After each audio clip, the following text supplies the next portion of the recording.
Hey guys, People Close Gamers back to Legends Tomorrow, Season 2, Episode 5, Compromise. So when we last checked in here with Legends, I think it was probably one of the best episodes of this series and maybe the most well-written episode so far of Legends of Tomorrow in Episode 4, Abominations. So it had the kind of the fun side, the lighter side, but kind of creepy side with the whole zombie things and the Civil War, so that was very cool. We dealt with several plots, really, of Amaya and Jax, Sarah and Dr. Haywood, and then, dealing with, Ulysses S. Grant and stuff like that. So that was very cool. And then dealing with Martin and Ray, and Martin, with Mick being turned into a zombie, and kind of Martin's irrational or rational fear of zombies. So you had those lighter moments, but you had in it a fantastic story dealing with a very, very difficult topic, especially for people here in the U.S., of slavery, of, how African Americans were treated. Having two African American characters, with Vixen at the moment being on the team right now, I thought it was handled beautifully. It was well written. It was done accurately, in my opinion. The whole songs that were introduced, all those slave songs of, Follow the Drinking Gourd and all that stuff. It was excellent. Greatly acted, I would say, especially. I don't know the kid who plays Jax, but he was great. So that's what we had last week. I don't know what's going to happen this week. Compromise doesn't sound like a good title. That seems that like someone found them. We haven't seen Reverse Flash or Dark in 2 episodes now, right? We saw Reverse Flash kill Rex Tyler at the end of episode 2, and we haven't seen Dark since episode 1, if I'm not mistaken. So maybe we'll get back to them if they are our 2 main villains of the season here. Maybe they compromise the team. So we'll find out here, guys. So without further ado, here we go.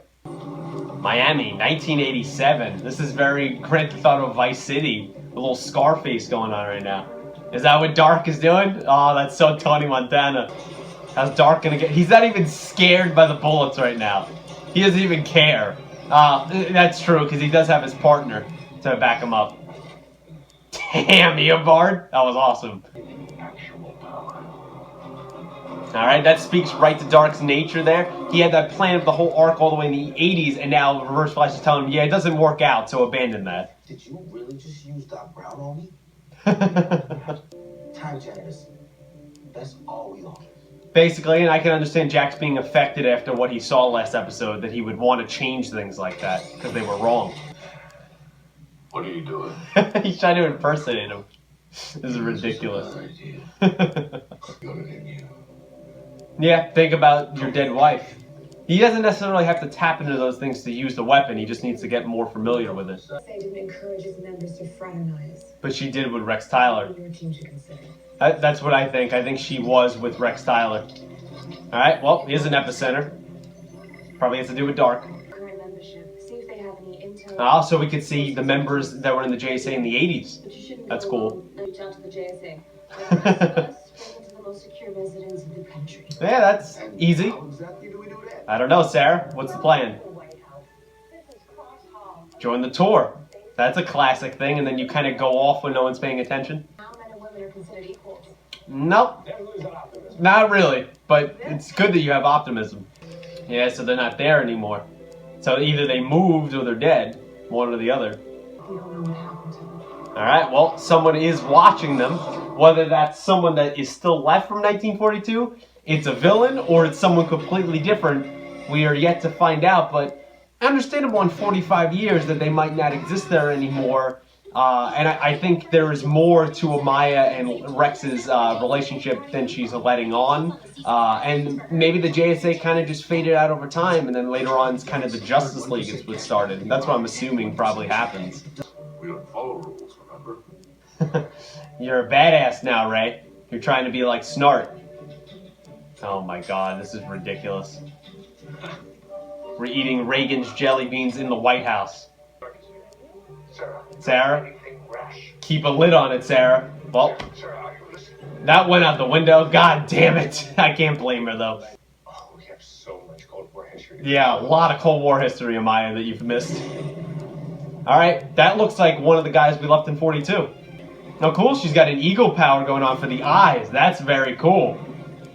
I like when she uses things other than the gorilla. Oh, we were just getting answers out of him, Doc. What are you doing? Sarah, I understand you're mad. You gotta keep a lid on this, girl. Yeah, it's not that simple, Sarah, because you're in the White House amongst secret agents protecting people that are going to meet with the president of Russia, of the Soviet Union, and of the US. Not that simple. Yeah, don't cross the beams. You saw what that did in the season 1 of The Flash. Yep, there you go. I hope that wasn't the second floor that they just jumped out of. Oh, maybe he'll be able to transmutate the bullets. There we go. We haven't seen that since the end of season 1. Good work, Firestorm. Nice job, guys. Alright, well, as usual, our team is not only compromised, is the title of the episode, they fuck everything up. Even they see Obsidian, who is a JSA member, and, you know, Doc knocks him out there. So, we need to kind of rein that in. And, you know, Sarah, for everything that she does right and that she's great, I understand that he killed Laurel, but she has to think rationally, especially when she's the leader of the team now, and she didn't. Yeah, this doesn't look good at all. We're changing history too much. Exactly. Wasn't all Blonde's fault. Yeah. Eric got screwed up as well. Right, but it was Sarah's fault in the first place. The nuclear treaty with the US. Because of Eobard Thawne. You gotta fix that. You gotta establish that connection. He's working with our time-traveling nemesis. There you go. She brought me back from the dead. She did. She risked everything. I understand that, but How could I not? this is a bigger mission. Save her. I miss Laurel too. Sounds like you've never really cared about anyone. That's not true at all. Sarah, that's not fair.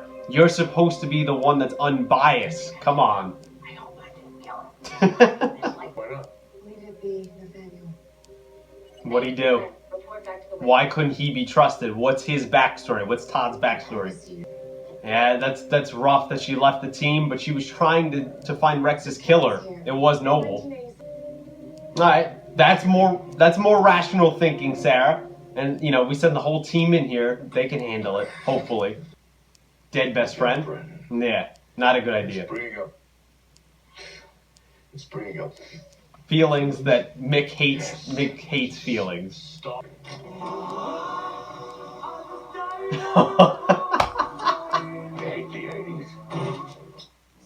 That was so appropriate. I deal with the KGB. Joey's causing a greater war. My name is Martin Stein. You must have heard. So is Stein going to visit Dark? Oh shit. Meeting with. Right, you're making the connection, Martin, and this is very dangerous. Careful. Highly irregular. Oh, you dead. Fuck, man. This is really bad. They're gonna get Martin erased from the timeline. Oh, fuck. Ah, shit. Fuck, man. We can't lose Martin. Holy shit. How much do we change history that he wasn't with his wife on an anniversary dinner? Where's Dark? Yeah, we got bigger problems. Fucking hell. We're gonna have to take him back to the ship. He could run into older Martin, and that's if older Martin and younger Martin live. I mean, this is really, really bad, man. How are they gonna explain why so much has changed? You know, they affected history that much without Rip's guidance that they've made such drastic changes that Stein would go off and try to meet Dark instead of his wife? I don't know, but whatever's happening, this is really, really bad. Relax. Alright, so Jack's trying to save Martin's marriage because his younger self's a dumbass. Professor Stein's wife? Jess is at her hotel explaining why. Back off, Nate. See her not be. We're gonna. God, you and Rex Tyler were together. Yep. They were together, weren't they? She connected those dots. Each other. Then he was cut down. That would have been very progressive in the 40s, having an interracial couple. Don't abandon me. Alright, so Sarah and Amaya, very similar motivations right now, but I understand why they're so clouded by anger and grief. To grow. Right. Adapt and survive, Ray, and move forward. You feeling up to it? You right, Sarah? Are you gonna create a diplomatic crisis? Right. Can we keep you from starting a nuclear war? You know that's not true. Cares about his wife? Thank you very much. about you. Cares about the team. He protects Sarah. Concerned. You're a captain. Exactly. There you go, Martin. Keep her in the straight and narrow, Martin. I like that he's really her conscience in a way. I like the relationship they're building. Oh my god. This is so 80s. Danger Zone, really? Oh my god. This is so badass, though. There you go. So, Martin is dancing with his younger wife. This is very odd, but I appreciate his effort. Maybe Amaya can get to her, I'm sorry. even though I really do want her to kill You Dark. don't seem to. I have the strangest feeling. Like we've danced before. Yeah, because it is Martin. This is so weird, but also kind of cool. Dark's in the hallway. Alright, Sarah. Let's practice some relaxing meditating techniques. Alright, well, guys, let's hope this goes well, that they don't create a nuclear war and escalate the Cold War here, but also that maybe we can make some progress in capturing Dark, or at least Sarah can make progress and not trying to take his head off every second, even though I do encourage her to sometimes. What does Dark want? He wants probably some artifact, I'm assuming. Something that Eobard maybe turned him on to.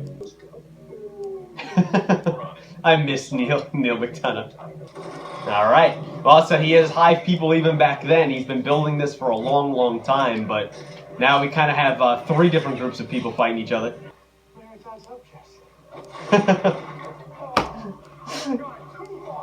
He wanted to save some artifact, and they ended up destroying it. Is no one going to believe him? It's a weapon. Run. Bomb on the premises. Alright, well, that got them to go. Ah, shit. Alright, let's relax. Let's not step on anyone. Fuck, there's the bomb. There's Martin's wife. Oh, that's a big dude, Sarah. Holy shit. Oh. Giving her the leverage was not a good idea. Alright, Obsidian versus Dark. Yeah, the bullets don't affect him. Cool, right? I feel like Todd's gonna sacrifice himself. Shit. He had to make himself solid, otherwise the bullet would have went through him and killed Amaya. God damn it. Ooh. Nice throw, Sarah. Is he gonna eat? Of course he's gonna eat this donut. God damn it, Mick. Alright, Ray. Let's figure this out, and let's hope it doesn't damage the coal gun in the process. Good job, yes. Bombs diffused. And it looks like he's eating a donut or an egg Claire.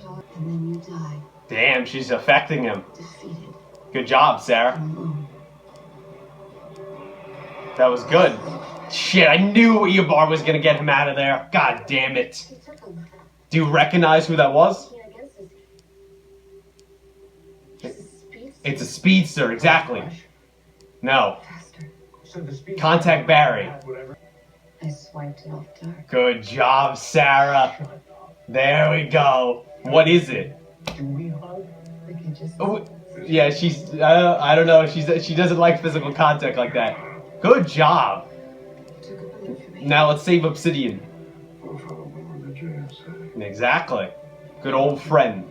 Couldn't let her die. Alright.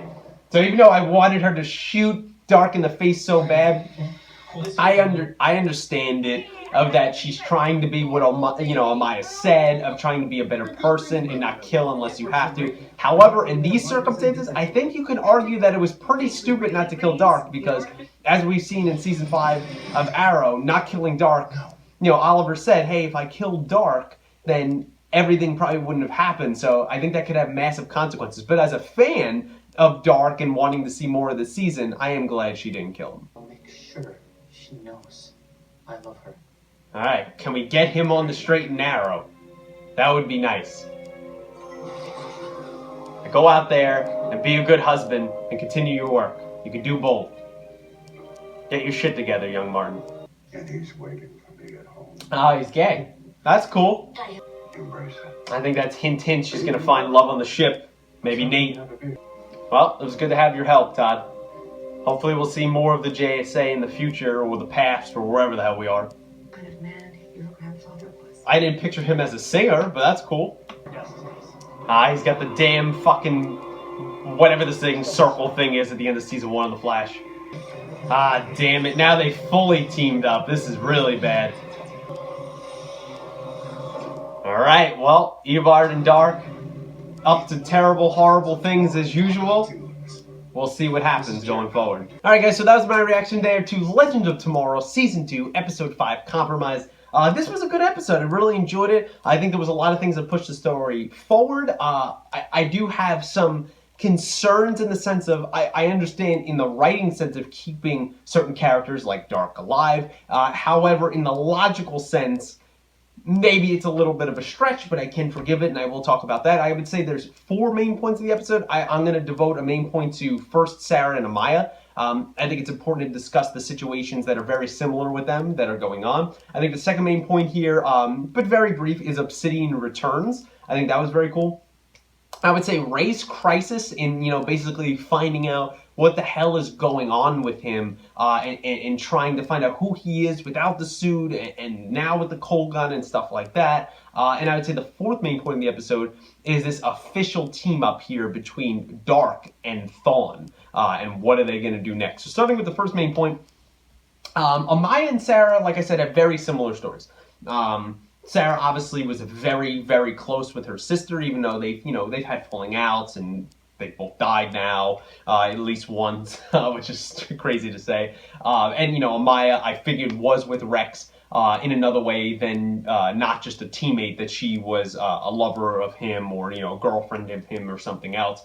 So they both have these strong motivations of wanting to avenge their loved ones' deaths. However, they're both similar in the sense that they let those deaths, that anger, that hate, basically cloud their judgment and make them into irrational thinking people. Even though I can understand what they're going through and how that could turn you, it's also, especially in Sarah's case, you are the captain of the team and you have to detach yourself. You have to think rationally. Now, I'm not saying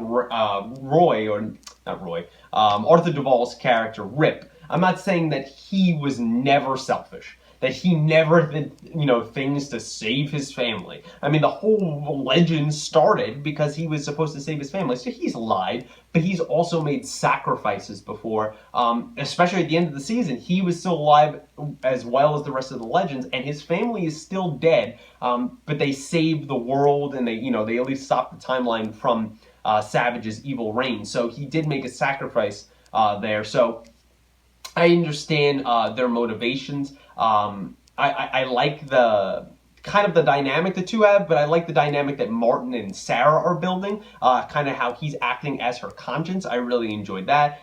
Nate seems to be getting closer to Amaya, which I would assume is going to be a hint.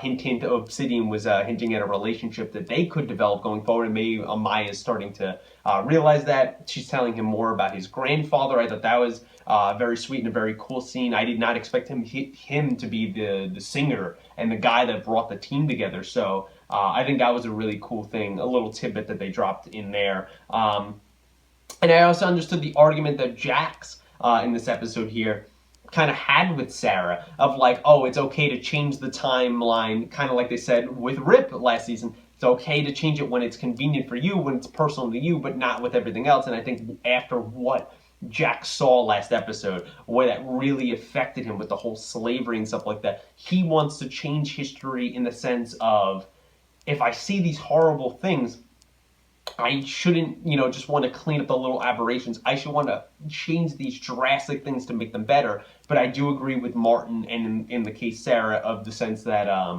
there's too much at stake. You can't do that. And look, it affected, I guess their movements have affected Martin enough that he changed his whole schedule from what Olderstein remembered. So they need to watch how badly they are changing the timeline. But I did like Sarah and Amaya's story going forward, and I like the interaction that Amaya had of saying that, hey, in the JSA, we didn't kill. They probably have killed before, but unless they had to, Sarah's an assassin that's been struggling, even though she's been better and lighter since she's come back as the White Canary. This whole Dark mission is really revive that fire in her to kill. And I do understand her saving, or not saving, but sparing Dark at the end and trying to take Amaya's advice. However, I will say, from a writing perspective, from a logical perspective, yes, you want to keep Neil McDonough around. I want Dark around. I understand that. Don't kill him after only appearing in like 2 episodes. I got that. However, from a story standpoint, I imagine when I watch a lot of reactions after this, a lot of people are pissed off at that, and they should be, and it logically doesn't make sense. Shoot him in the face, and yes, even though he exists throughout time, and Eobard technically go grab that Dark, so you can argue that it doesn't do anything. In that moment, I might have killed Dark because maybe that can change something or affect Thawne's plans, or at least make him waste time or so that, they can make a move maybe on Thawne or find out who he is. So sparing him could be potentially dangerous. However, in this circumstance of a guy that's lived throughout time, I do understand maybe not killing him and dealing with a time traveler in Thawne, that he can just go back and get him. So I see both sides of that argument. But guys, let me know what you think of that. Should Sarah have killed him? Should he have not have? Should she have not have? I understand that you're watching this later, but let me know what you thought at the time, or I guess if there's no spoilers going forward here, let me know. Do you think if it was the right decision, did it, do you think it's going to work out for them? Probably not. The second main point of the episode, I would say, definitely here is with Obsidian returning. It's a small point, but it's an important point. So we finally get another touchstone back to the JSA. We haven't seen them since the end of episode 1 and then mostly in episode 2. We didn't explore a lot of those characters. So it was nice to see his name is Todd. It was nice to see him, still around. He's one of the members that are alive. It doesn't seem like Nate's grandfather is alive. And I guess the other member, we know Rex is dead. Amaya's obviously with the Legends. So there was one other guy, I forget his name, and Stargirl. So we're assuming both of them are dead at this point. But it looks like the JSA disbanded now, after the World War II or whatever. But in the comic books or in the animated shows, you've seen the JSA and then they transform basically into the Justice League. We don't have the Justice League in this universe, even though we're shaping up for that. So, with this whole Fortnite crossover happening next week. But I did like, just learning more about their history, Amaya learning about the Cold War. The Cold War vibe of this episode was very cool of seeing, we didn't see an actor play Nixon or Gorbachev, but it was very cool mentioning those names and having the state dinner and implementing a little bit of real history in that. And just seeing Obsidian's powers in general was really cool. He still has a connection to Amaya. He obviously went solid to save her life. They ended up saving his life, but I think, like I touched on in the earlier point, his most important point, not only being a touchstone for Maya, was, hey, you need to go find love again, or try to let this go, or not be filled by vengeance or hate, like Sarah is, and Martin's trying to help her, coax her, in the sense of trying to make her not as hateful as well. And I think that's why eventually Amaya is going to end up with Nate. But I do want to see more of the JSA going forward, especially like someone like Stargirl, and as time travelers here, they can go back into the past and see them again and maybe change things. So we'll see what happens there going forward. The third main point of the episode is, again, not a major point. No, it's a main point, but I'm saying, like, it's not major in the sense of there's not a lot of content to talk about. It's just Ray struggling here with his crisis, with adapting. So he's struggling with, again, who he is, because he doesn't have the suit, but he's also struggling with the cold gun. He's constantly wanting to tinker in this episode, blaming it on the weapon, trying to act like Snart, but Mick saying, hey, at the end of the episode, and I like the kind of the relationship they've been building since kind of the beginning of season 1, is that you have to be you. And Ray being Ray Palmer saved that entire area of the White House. It saved probably countless lives from maybe that didn't escape. It saved a whole PR incident and a potential disaster in the whole Cold War situation. What that could have brought up of the Russians accusing the Americans and vice versa of trying to kill each other, and it could have been really bad. So I'm glad that with all the changes they made, they did save that. I do enjoy Ray's story, which Ray hasn't been my favorite character in the Arrow universe. Because of that whole love triangle bullshit they introduced in season 3 of Arrow, and then like him going against Oliver, and then just in general, he hasn't been my favorite character. Even last season in Legends, he's made so many stupid mistakes, and then he had the whole weird Kendra relationship that me and most people weren't a fan of. But now I'm starting to like him because, and I think that's one of the reasons they destroyed the suit, is they're fleshing him out and they want him to explore things kind of very Iron Man 3-esque, where Tony was outside the suit. That's the same thing that they're doing with Ray. I think he will eventually get another suit because he can build one, because he's smart, but now this is helping him rely on himself instead of his suit, because we've seen in the past that he really relies on that suit, and he does nothing basically when the suit is damaged, and it's caused them a lot of grief with parts being lost throughout the ages here. So I do enjoy that, and I do Mick in taking him under his wing and learning about that, and we still have a touchstone to Snart, which is always great to see. And the fourth main point of the episode, again, not a lot of content to drop here, but it is Darhk and Thawne officially teaming up. So we had in the 40s them teaming up briefly. I guess Darhk probably broke it off, or Thawne broke it off because, or both of them, because Darhk was like wondering, hey, what can I get out of this situation? And Thawne kind of thinking like, you're not really up to snuff where the level I'm on. I'm a time traveler. I'm a superpowered being, because Darhk doesn't have the powers that we've seen in season 4 of Arrow at this point. He's basically just kind of a smart, long-living thug, basically, and with assassin skills. So he's an above-average thug, but he's still not on Thawne's level, and I like that they team up more, solidify their entire relationship. The question of their story is, unfortunately, I guess, because this is what villains do, is they will have, when is it going to be when they have the conflict where they double-cross each other? I would say is one. And two, because they're both equally bad people. And two, what is the artifact that the Legends brought back that Thawne wanted so bad that Darhk stole? That is the big question. Is it some kind of ring? Does it give certain powers?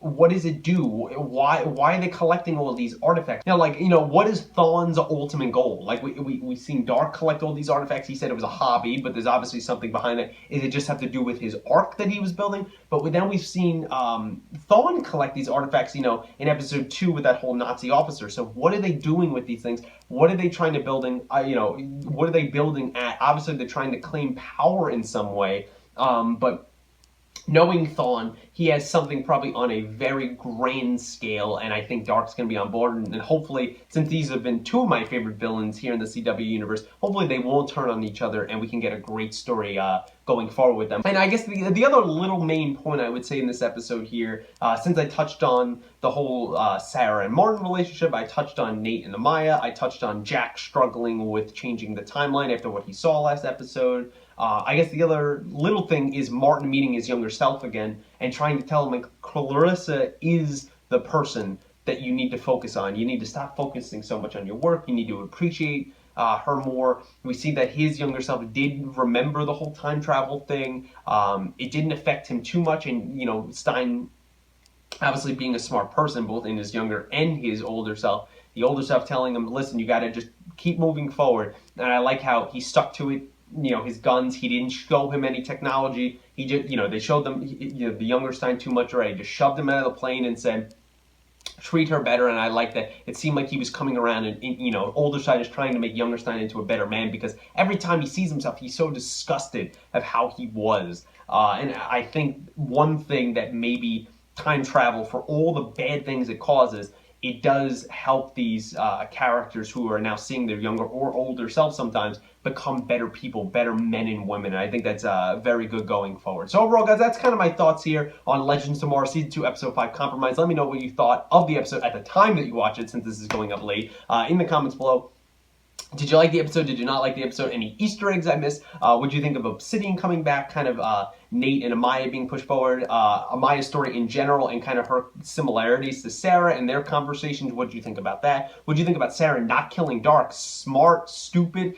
Did you understand the point behind it, or did you think it was kind of stupid writing? That Legends has kind of had some wonky writing in the past, so I would love to hear what you think of that down below. What do you think of Jax's kind of anger of not changing the timeline and then only changing it in Sarah's case? I think the team was behind him in that case. What do you think about that? What do you think of the team up of Darhk and Thawne, and what are they planning? What are these artifacts for? going forward, and kind of any other thoughts, predictions you had. Would you think of younger Stein and Ray's adaptation of the cold gun and his relationship with Mick, and any other things you have on the episode? Please let me know them down below. As always, no spoilers, please, but any thoughts would be appreciated. Like the video, subscribe channel, share with your friends if you'd be so kind, and until next week at Legends, guys, thanks for watching.